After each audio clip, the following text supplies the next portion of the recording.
C'est la troupe, comment que c'est? Je vais descendre le Lozy 5 de là derrière pour causer un petit peu de ce qu'on a fait aux bestiaux.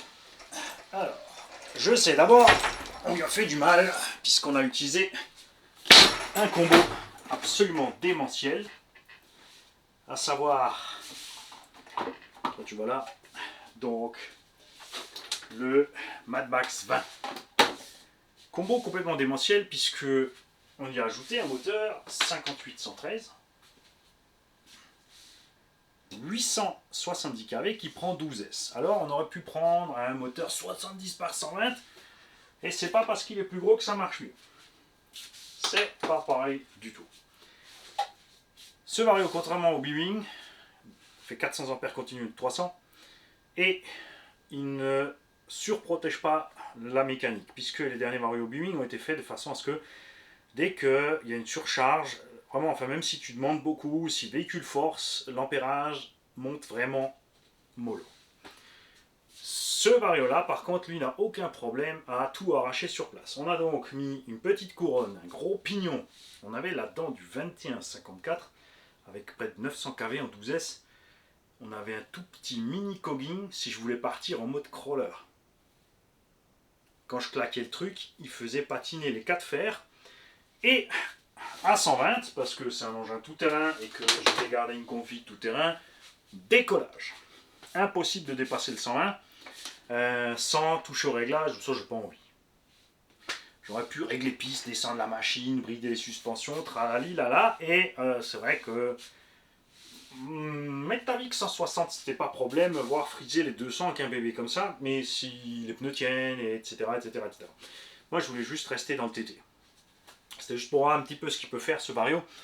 Vous savez que je suis pas du tout fan de ces gros varios qui pèsent très très lourd. On a sur les Max 5 et ce genre de trucs 850 grammes de variateur.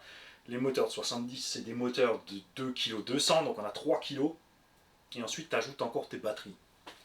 Avec deux CNHL 9200. Ça nous a donc fait un poids total débile.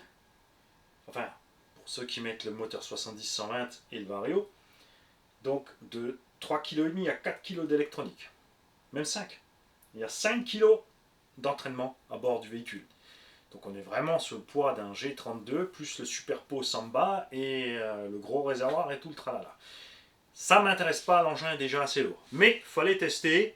On n'a pas été déçus, mais vous avez vu aussi que en conditions d'utilisation normale, on a mis un rapport pas trop violent. Le premier test était un peu trop mou avec le 530 kV. Après avec le 870 ça allait mieux, mais je crois qu'on avait tout de suite monté l'étagement ou pas. Non, on était resté sur le truc. Enfin bref, on avait une vitesse sympa, mais ça bouffait quand même des lipos en 12S en un quart d'heure. Pas de mystère, 18 kg en 12S, c'est pas le top. Après, cette VMAX là non plus, c'est pas ce que je voulais spécialement. Et maintenant, on va faire le prochain test. Nous avons donc installé mon combo B-Wing préféré, le G2, Max 5 G2, 650 kV. On a donc un variateur beaucoup plus léger.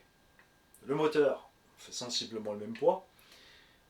Et nous allons faire différents tests de batterie, puisque les DXF, enfin les CNHL, il y en a une donc on avait du Bash Pro, elle avait déjà un problème, lui aussi il a été très déçu de ses batteries. Moi j'en avais acheté une deuxième qui a très vite lâché aussi. Donc je n'avais pas envie de m'emmerder avec ça. Ils m'ont fait un remboursement et j'ai pas racheté de batterie. Je peux rouler avec 3 batteries 4S. On a le choix donc entre les VARC 8004, les DXF 6005. Celle-là, vous avez vu, dès qu'on tire un peu trop dessus, machin, les grosses bagnoles, c'est un peu limite. Donc plutôt les VARC 8004. Et pour remplacer les grosses 6S, j'ai pris 4 3S. Nous allons installer à bord les Wouhou 3S 8000 pour voir un petit peu ce qui se passe. Comme dit, à large la place pour 3x4, on sera bien. Moi ce que j'aime bien, vous le savez, 18 kg, 18S. Donc mettre un Vario Flyer et mettre 3 batteries 6S quand j'aurai trouvé les 6S qui me conviennent. J'ai acheté encore entre temps des batteries Wouhou Graphim 6S 5000 il me semble. 6S 5000 ou 6000 j'ai pris. Je crois que j'ai pris les 5000. Bon spécialement ça c'est plus pour essayer dans le D7F. on testera aussi là-dedans pour voir, tranquille. Avec un petit chrono 10 minutes, hein, on va pas les tuer. Et j'ai pris encore, il y a un abonné qui m'a signalé un truc qu'on avait complètement oublié depuis le temps, c'est Hobby King. Parce que Hobby King avait fait tellement de merde qu'on s'en préoccupait plus. À cause de tous les VRP Hobby King qui prônaient leur super lipo machin bidule et en fait ça n'a jamais été rien de bien. Ils ont quand même fait les premières séries, enfin c'était dans les premiers à faire des séries graphim, mais très très lourdes. Alors ces batteries ils ont toujours au programme, donc depuis des années maintenant, donc là ça va, niveau qualité on est mieux, mais comme dit elles sont encombrantes, elles sont lourdes, ça me convient pas ça. Et là ils ont fait des nouvelles batteries rapides, je sais pas quoi, V3. Donc là j'ai pris des 6S 5000 aussi, pareil parce qu'elles rentrent dans l'autre. J'en ai pris une fois une paire de chaque. J'en reprendrai une de chaque si je le passe en 18S. Donc là ce que j'aimerais atteindre, comme ça, voilà, on a remis la grande couronne et on a remis le petit pignon. Avec cet étagement en 530 kV, vous avez vu, on était tout juste à 70 km/h. Mais maintenant, on a 650 kV. Donc on a 100 kV de plus, fois 12S. Donc fois 48 volts en gros, donc 48 fois 100 kV en plus, ça fait en gros 5000 tours de mieux. Sur un total déjà pas très élevé, puisque 530 kV c'était pas très haut. On devrait donc avoir, je l'espère, ce que j'aimerais, c'est un petit 75. La vitesse du X-Max d'origine, moi ça me convient largement dans un gros tout-terrain comme ça. Par contre du coup on stressera beaucoup moins l'hypo. On va voir ce que peut faire la technique maintenant moderne, les nouveaux moteurs avec donc moins de résistance au rotor, avec les nouveaux systèmes de capteurs et tout le tralala. C'est pour ça que je le fais en 12S. Même si c'est pas du tout ce que j'ai envie de faire. C'est pour ça qu'on a testé le gros machin là-bas en 12S. C'est pour ça qu'on va tester celui-là en 12S. Et pourquoi je ne prends pas un Max 4? Parce que je ne vois pas l'intérêt, comme je l'ai dit, de rajouter 1 kg de moteur. Un moteur plus gros, ça va consommer plus. Avec exactement les mêmes lipos. Je préfère vraiment, réellement, mettre un flyer et passer en 18S. Tout simplement. Parce que j'ai un meilleur rendement en 18S avec un moteur plus petit qu'avec le gros moteur.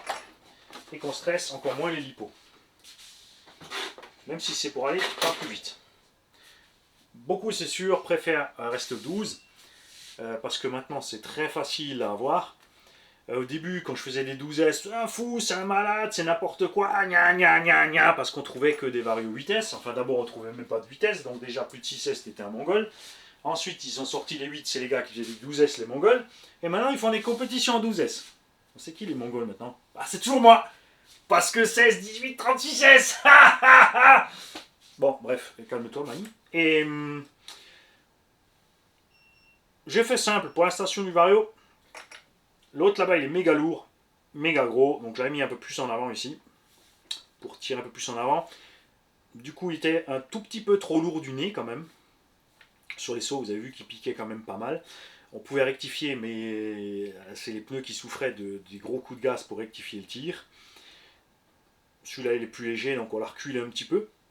Et comme j'ai dit, on est repassé avec la grande couronne et le petit pignon de, je crois que c'était 12 ou 14. Ouais, c'est 12. Qu'on avait fait avec le 530 kV. On a bien sûr laissé le même cerveau, le même système radio. Et là, je peux tranquillement, j'ai le choix, donc 3x4 ou 2x6. Tout ça est en bas, à plat.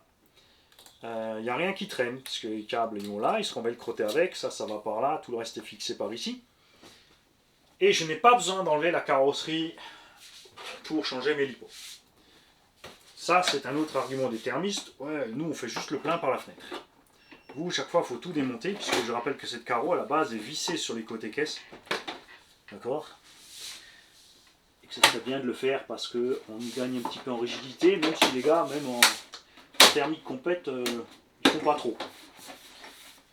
Ou ils virent la cage pour mettre juste une carreau simple, et c'est dommage, parce que moi, ce que j'aime, c'est la cage. Voilà.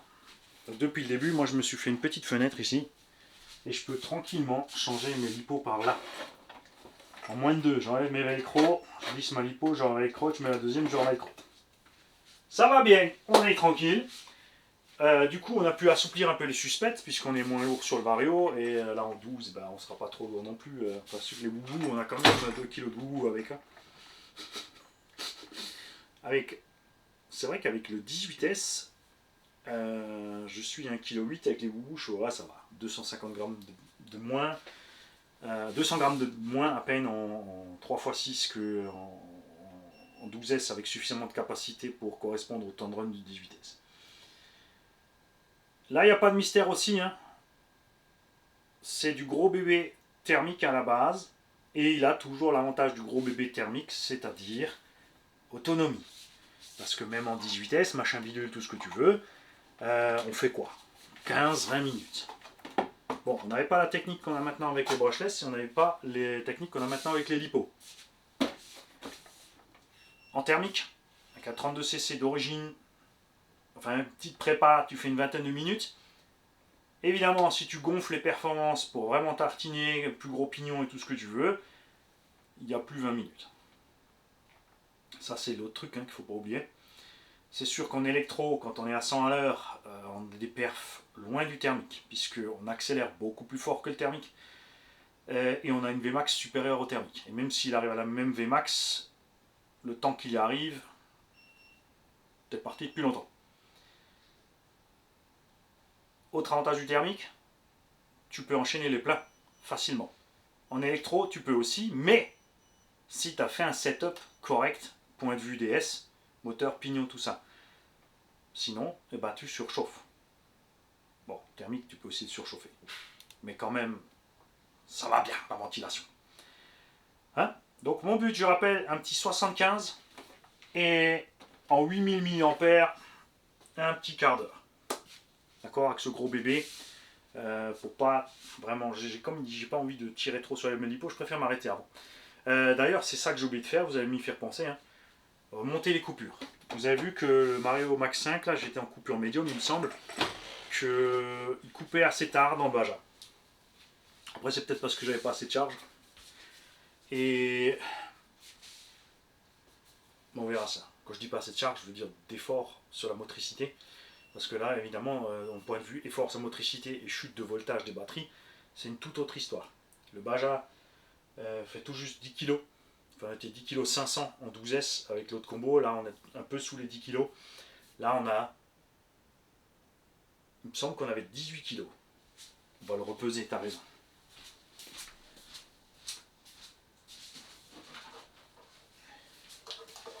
Et ces chargeurs ISDT aussi, ils sont casse-couilles, t'as vu? Ils ont fini, alors bip, bip, bip, bip, bip, bip, bip, bip, ça arrête jamais. J'ai programmé le chargeur IMARS Dual pour qu'il arrête. Mais par contre, ce satané ISDT, il continue.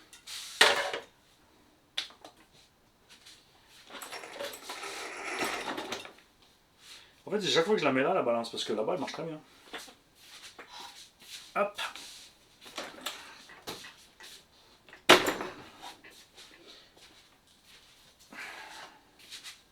Sans les lipos, 15 kg. 16 kg. Allez, 16 kg sans les lipos. On va mettre donc soit, je l'ai dit, les 8400 x 3. Ça fait 1,5 kg, 1,6 kg.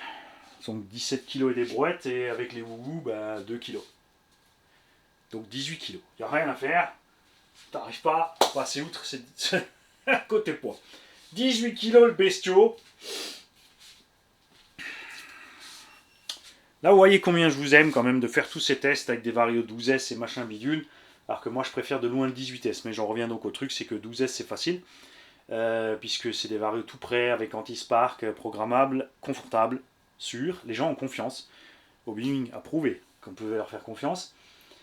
C'est sûr que si on met un flyer Airsnake machin bidule, déjà, c'est beaucoup moins beau.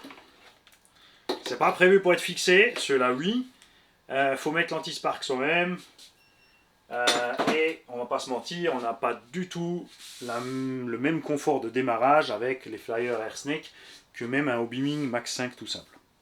Hein, avec le capteur, c'est encore pire, bien évidemment, c'est une toute autre histoire.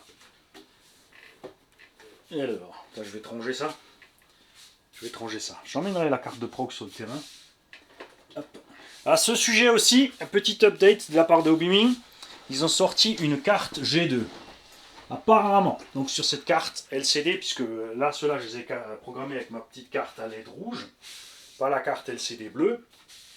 Les cartes LCD sont programmables au PC, vous pouvez faire des updates. Et ensuite, quand tu branches un Vario qui n'est pas updaté, il fait l'update du Vario. Ils ont sorti une carte G2 parce qu'il y a des gens qui ont des soucis en utilisant un Vario G2 et un moteur non G2. Problème que j'ai pas, perso, je vois pas l'intérêt d'acheter un Vario G2 pour piloter un moteur normal.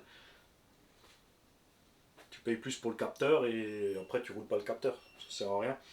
C'est comme utiliser un variateur max, un XR8 Plus avec un moteur surpasse WS-Line ou Connect, c'est le même moteur, puisque tu ne profites pas du mode full sensor. À ce compte-là, je préfère prendre le moteur Obeaming qui va avec ce Vario-là. Ça fonctionne quand même, il y en a plein qui sont contents. Mais moi, je vois pas l'intérêt de payer un super Vario et de l'utiliser avec un moteur basique qui ne me permet pas de profiter de toutes les fonctions du Vario. Tout simplement. Vivement l'essai, c'est pour ça que ça bip de partout. Je charge les batteries pour sortir le Losify, le Baja, la MCD. Je vais vous en parler dans une autre vidéo, toutes les modifs qu'on a fait là-bas aussi. Et en tout dernier, si tout va bien, si j'ai le temps, après avoir fait ces vidéos, je vais m'attaquer à la BMW. Ouais, j'essaie de parler français de temps en temps.